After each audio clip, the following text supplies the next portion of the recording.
she knew she was being watched. In recent months, tranquility gave way to silent fear. Whispers on the phone, unexpected presences, and a constant feeling that something was about to happen. That day, Melissa Nakamura left, without imagining that she was crossing the last border between freedom and danger. What made her disappear in such a mysterious way? And who was behind the silence that followed? In this video, you will delve into a story where rejection, obsession, and revenge mix in a deadly game. Melissa Nakamura was always admired wherever she went. Young, dedicated, and passionate about law, she had a promising future ahead of her. Coming from a traditional family, she was seen as an example of discipline and respect.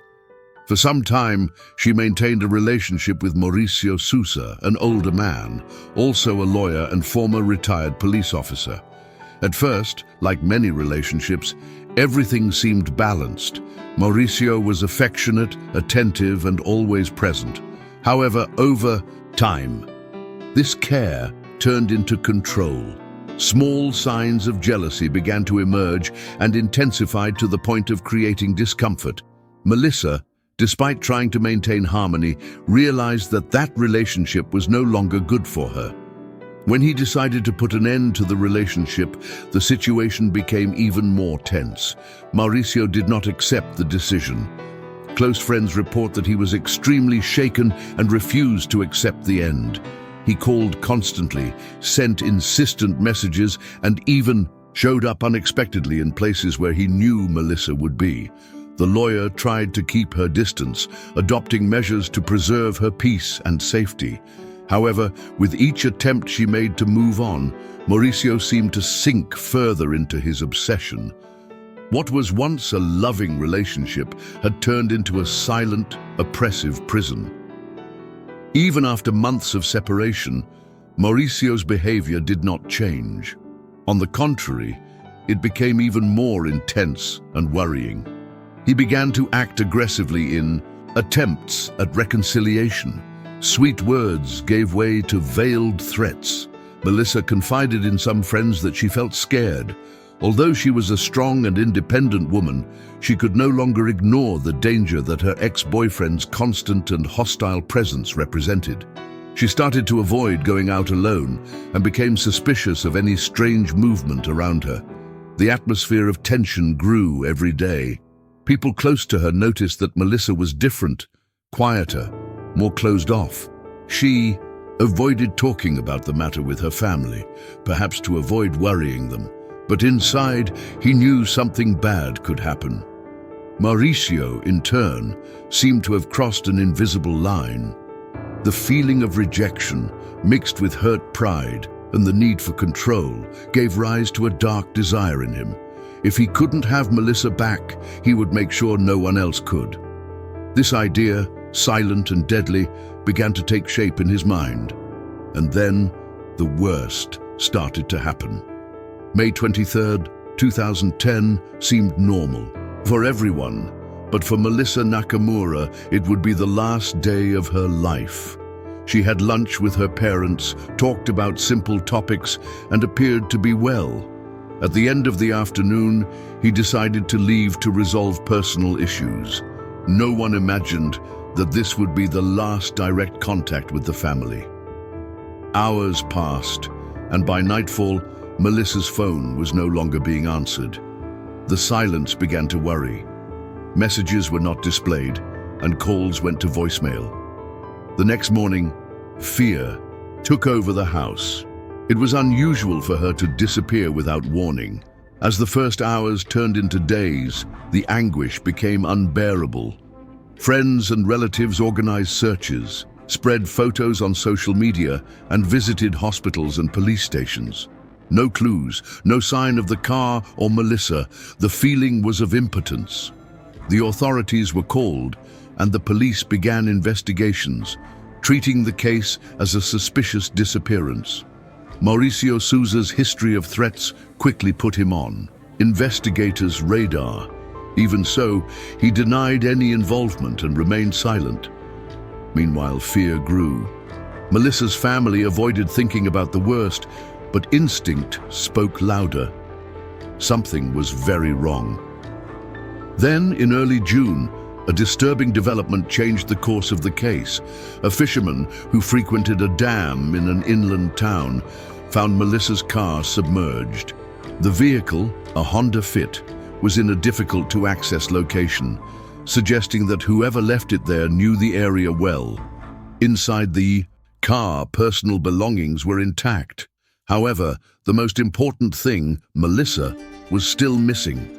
The news of the car's discovery was devastating. Police intensified searches at the dam, and days later, divers located Melissa's body floating in the dark, silent waters. The confirmation shook the entire country. The young lawyer wasn't just missing, she had been murdered in a cruel and cold way. From that moment on, the case that was previously treated as a disappearance began to be investigated as a homicide, and all attention turned to Maurício. The truth, even painful, was beginning to surface. The recovery of Melissa Nakamura's body was one of the saddest and most disturbing moments of the entire case. When divers found her, days after finding the car, there was no longer any doubt that her fate had been cruel. The body was partially submerged and already showed clear signs that the death had not been natural. Family members who accompanied the rescue were devastated. The country, which had already followed the case with great excitement, was now faced with confirmation of the worst outcome. The hope that still existed turned into pain and indignation. The forensic work was essential to understand what really happened in the last hours of Melissa's life. The report revealed details that shocked even the most experienced investigators. The young woman had been attacked before she died and had marks from a gunshot wound on her face. However, that was not the most disturbing fact. The official cause of death was drowning. This indicated that even though she was seriously injured, Melissa was still alive when she was thrown into the dam. This revelation brought to light the cruelty of the killer and the extreme suffering experienced by the victim in his last minutes. Experts concluded that Melissa was attacked in another location and taken to the dam. The location where the car was found, isolated and difficult to access, suggested that whoever planned the crime knew the region well. Once again, the eyes of the investigation turned to Maurício Souza. He had previously demonstrated obsessive and threatening behavior. Furthermore, he had experience as a former police officer, which made him able to plan and execute actions without leaving many traces. Still, there was a lack of direct evidence linking the suspect to the place and time of the crime. While the police worked to put the pieces together, the media and the public followed. Every step of the case, the cruelty revealed by the experts, generated a wave of commotion and revolt. Melissa's name became a symbol of the fight against violence committed by partners who are unhappy with the end of relationships. The brutal murder made it clear that the young woman was the victim of a fatal combination of obsession, rejection, and premeditation. From then on, the objective of the investigation was just one: to prove in an indisputable way that Maurício was behind the crime and bring him to justice. With the confirmation of Melissa Nakamura's death, the investigation entered a new and definitive phase. The focus turned to finding the person responsible for the brutal crime, and all the trails seemed to lead to Maurício Souza. His history of obsession and threats had already caught the attention of the police. Friends and relatives of the victim reported that even after the relationship ended, he refused to accept the separation. Insistence, persecution, and aggressive phone calls became part of Melissa's routine. Now, with the tragedy accomplished, these behaviors gained even greater weight. The evidence began to accumulate steadily. Images from security cameras recorded Maurício's car driving near the dam on the day of the crime. Witnesses said they saw a similar vehicle being driven by someone matching his physical description. Furthermore, telephone records showed that the suspect's cell phone was active in the same region and at the same time that Melissa was allegedly murdered. The coincidences became less and less plausible. For investigators, there was no longer any doubt that Maurício was at the scene. A decisive point in the investigation was the entry of Eduardo Silva, a watchman friend of Maurício, into the story. Under pressure from the police, Eduardo revealed important details about the crime. In his testimony, he admitted that he had helped the former police officer with the logistics of the murder. According to him, Maurício planned everything carefully, from the moment of attracting Melissa to the place where the body would be discarded. Eduardo's involvement was the missing piece for the puzzle to begin to come together. His testimony was fundamental to the prosecution. Despite the evidence and Eduardo's testimony, Maurício continued to deny any involvement. His cold and calculating posture during interrogations attracted attention. He defended himself by claiming innocence and said he was the victim of a frame-up. But by this time, few people believed his version. The combination of technical evidence, witness reports, and the accomplice's confession formed a practically indisputable scenario. For prosecutors, the challenge now was to ensure that everything was properly presented in court and resulted in the definitive conviction of the main suspect. With all the evidence gathered, the case finally reached the courts. Maurício Souza's trial was eagerly awaited. Melissa Nakamura's family, friends, press, and public opinion were waiting for justice. The prosecution worked to show the jury Maurício's obsessive and controlling profile. His history of threats, the technical evidence, and the testimony of Eduardo Silva, who not only confirmed his participation, but also detailed the coldness of the plan, formed a solid set that was difficult to dispute. The atmosphere was tense. Each day in court seemed to carry the weight of Melissa's family's pain. During the trial, the defense tried in every way to disqualify the evidence and suggest that Maurício was being a victim of persecution. They claimed that the evidence was not conclusive and that Eduardo, already in prison, had lied to benefit himself. But the arguments were not enough. The images from the cameras, the suspicious movement of the cell phone, and Maurício's previous behavior made it clear to the jury that all of this was not a coincidence. Furthermore, Eduardo's detailed account showed how the crime was planned and executed with cruelty. The jury, touched by the seriousness of the case and the suffering of Melissa's family, did not take long to reach a verdict. In March 2013, Maurício Souza was sentenced to 20 years in prison for triple homicide. The qualifiers, clumsy motive, cruel nature, and impossibility of defending the victim, were recognized without difficulty. Eduardo Silva also received his sentence for participating in the crime, being named as a direct accomplice in the planning and execution. Justice had been served, at least on paper. Even with the conviction, Melissa's family's pain was not alleviated. For them, nothing would bring their daughter back.